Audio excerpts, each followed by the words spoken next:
அஸ்ஸலாமு அலைக்கும். Welcome to Shala's recipes. இன்றைக்கி என்ன ரெசிபி நம்ம பார்க்க போகிறோம்னா சிக்கன் ரோல் தாங்க பார்க்க போகிறோம். வாங்க எப்படி செய்யலான்னு பார்க்கலாம். ஒரு பேனில் 1 டேபிள் ஸ்பூன் ஆயில் சேர்த்துக்கலாம். வெங்காயம் 1/4 கப் சேர்த்துக்கோங்க. சின்ன சின்னதாக கட் பண்ணி அதை நல்லா வேக வச்சுக்கிறணும். இப்போ 1 tablespoon ginger garlic paste போட்டு இந்த பச்சை வாடை போகிற அளவுக்கு நம்ம வேக வச்சுக்கலாம். இப்போ வெறும் சிக்கனை நல்லா பாயில் பண்ணி 1 கப் அளவு இருக்கும் இந்த சிக்கன் வேக வச்சு நான் கட் பண்ணி வச்சுருக்கேன். அதையும் சேர்த்துக்கலாம். ஒரு 2 நிமிஷம் வெந்தால் போதும் அந்த எண்ணெயில். இப்போது இந்த சிக்கனோட 1 teaspoon chilli flakes, salt 1 teaspoon சேர்த்துக்கோங்க, oregano 1 teaspoon, tomato sauce 2 table spoon, mayonnaise 1/4 cup சேர்த்து நல்லா மிக்ஸ் பண்ணிக்கிறணும். அடுப்பு லோ ஃப்ளேமில் வச்சுக்கோங்க. இப்போ நமக்கு ஃபில்லிங் தயாராகிடுச்சு. இதை ஒரு ஓரமாக வச்சிடலாம். கம்ப்ளீட்டாக ஆறட்டும். இப்போ ஒரு பவுலில் 1 எக் சேர்த்துக்கோங்க. சேர்த்து நல்லா பீட் பண்ணிக்கிறணும். 1 ஸ்பூனை வச்சு நல்லா அடிச்சுக்கோங்க. பிரெட் ஸ்லைஸ் எடுத்திருக்கேன் நான். அதோடைய கார்னரை கட் பண்ணிடுங்க. அந்த கார்னரை வேஸ்ட் ஆக்க வேணாம். அதில் நம்ம பிரெட் க்ரம்ஸ் அடிச்சுக்கலாம்.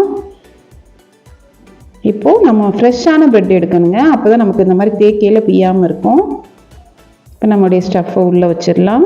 வச்சு ரோல் பண்ணிடுங்க. ஃப்ரிட்ஜில் இருந்தாலுமே கொஞ்சம் நேரம் எடுத்து நீங்கள் வெளியில் வச்சு யூஸ் பண்ணிக்கலாம் ப்ரெட்டை. இப்போ இதை நம்ம அடித்து வச்ச எக்கில் டிப் பண்ணிடுங்க.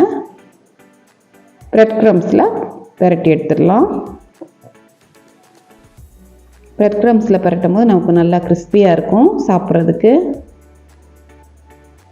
அவ்வளோதான். இந்த மாதிரி எல்லா ப்ரெட்டையும் ரெடி பண்ணி நம்ம எண்ணெயில் பொரித்து எடுத்துடலாம். எண்ணெயை ஹாட்டாகவே வச்சுக்கோங்க.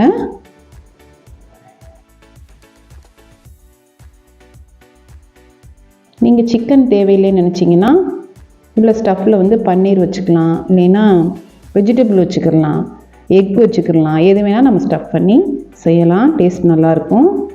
இப்போ கோல்டன் ப்ரௌன் கலர் ஆனோடனே நம்ம திருப்பிக்கலாம்.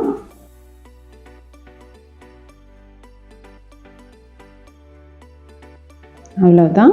சிக்கன் ரோல் சூப்பராக தயாராகிடுச்சு. இப்போ நம்ம எல்லாத்தையும் எடுத்துடலாம். ஈவினிங் ஸ்நாக்ஸாக சாப்பிட்றதுக்கு இந்த ரெசிபி சூப்பராக இருக்கும். ட்ரை பண்ணி பாருங்கள். ட்ரை பண்ணி பார்த்துட்டு எப்படி இருக்குன்னு எனக்கு கமெண்டில் சொல்லுங்கள். செஞ்சு சூடாக இருக்கையிலேயே சர்வ் பண்ணுங்கள். மேலே பாருங்கள் எவ்வளோ கிறிஸ்பியாக வந்திருக்குன்னு. சிக்கனோடு சேர்த்து இந்த ரோல் சாப்பிட்றது நல்லா டேஸ்ட்டாக இருக்கும். ட்ரை பண்ணி பாருங்கள். தேங்க்ஸ் ஃபார் வாட்சிங். பாய்.